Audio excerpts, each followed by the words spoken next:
Sesi mengenali jalan-jalan kudus. Sesi ini membahas bagaimana kita meresponi Tuhan dengan lebih maksimal sesuai kecenderungan kepribadian kita. Salah satu referensi utama dari sesi ini adalah dari buku Sacred Pathways karangan Gary Thomas. Di buku ini, Gary Thomas menunjukkan bahwa setiap kita memiliki kecenderungan utama dalam meresponi Tuhan sesuai kepribadian.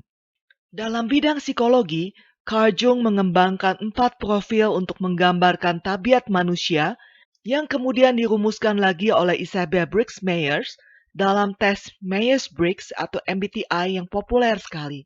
Saudara pun mungkin mengetahui tes ini, di mana di dalam tipologi kepribadian ini, kita mendekati realitas apakah sebagai seorang ekstrovert yang paling merasa kerasan dengan dunia sosial, atau sebagai seorang introvert yang lebih suka berdiam di dalam dunia batinnya. Lalu yang kedua, kita menangkap atau mendapatkan informasi sebagai seorang indrawi yang menggunakan kelima indera, atau sebagai orang yang intuitif yang menggunakan intuisi dan imajinasi.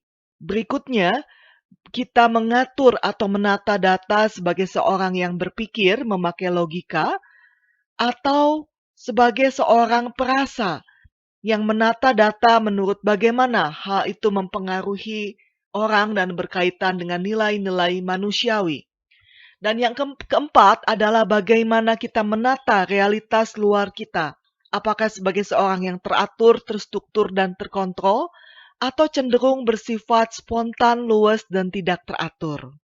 Karena ini bukan kelas psikologi, maka saya tidak akan memperpanjang pembahasan tentang tipologi kepribadian ini. Tapi poin saya adalah bahwa berangkat dari adanya perbedaan kecenderungan kepribadian ini, maka kemudian muncullah tipologi spiritualitas kontemporer yang antara lain dipopulerkan oleh Gary Thomas ini.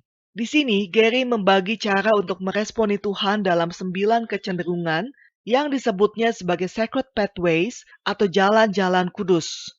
Kesembilan jalan itu adalah yang pertama, mereka yang mengasihi Allah di alam terbuka dan disebut sebagai kaum naturalis. Lalu ada kaum indrawi, yaitu mereka yang mengasihi Allah dengan panca indera. Kaum tradisional mengasihi Allah melalui ritual dan simbol. Kaum asketis mengasihi Allah dalam keheningan dan kesederhanaan. Kaum aktivis mengasihi Allah melalui konfrontasi.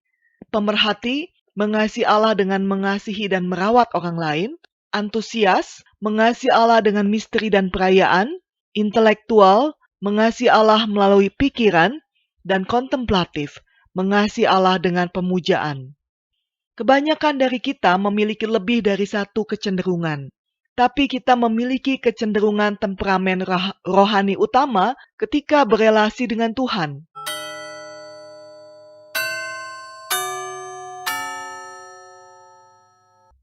Kaum antusias adalah mereka yang mengasihi Allah dengan misteri dan perayaan. Kaum antusias menyukai hal-hal yang menggairahkan dan bersifat perayaan dari ibadah.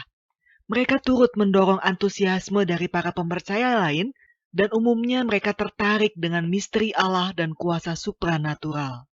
Kaum antusias juga memiliki kerinduan yang besar untuk memelihara misteri iman. Mereka menikmati bentuk perayaan dari penyembahan maupun berbagai bentuk supranatural lainnya dari iman. Dengan kata lain, kaum antusias senang membiarkan dirinya mengalami Tuhan melalui misteri, karena hal ini membuat iman mereka kuat dan bergairah.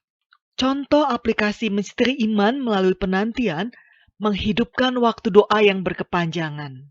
Memulai percakapan dengan orang asing sambil berharap dapat memberitakan Injil. Atau melangkah dengan iman di tengah situasi yang asing.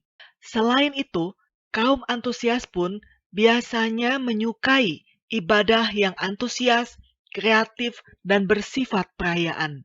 Kalau kita lihat di Alkitab, maka salah satu contoh ibadah antusias terjadi di era Raja Daud, di mana di 1 Tawari 13 ayat 8 dikatakan, Daud dan seluruh orang Israel menari-nari di hadapan Allah dengan sekuat tenaga, diiringi nyanyian, kecapi, gambus, rebana, ceracap, dan nafiri.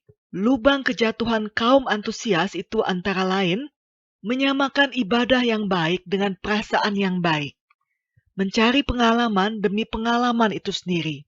Menganggap pengajaran Alkitab lebih inferior dibandingkan pengalaman rohaninya. Misalnya dibanding berbagai wujud misterius dari iman. Apakah jalan-jalan kudus ini bisa berubah dalam diri seseorang? Menurut saya, hal ini cenderung menetap seperti halnya kepribadian kita.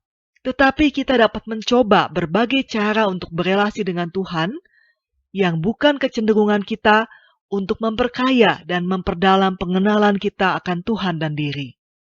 Pertanyaan reflektif penting yang perlu diperhatikan jika jiwa kita dianalogikan sebagai kebun bunga. Apakah saya sudah merawat kebun bunga jiwa saya dengan baik?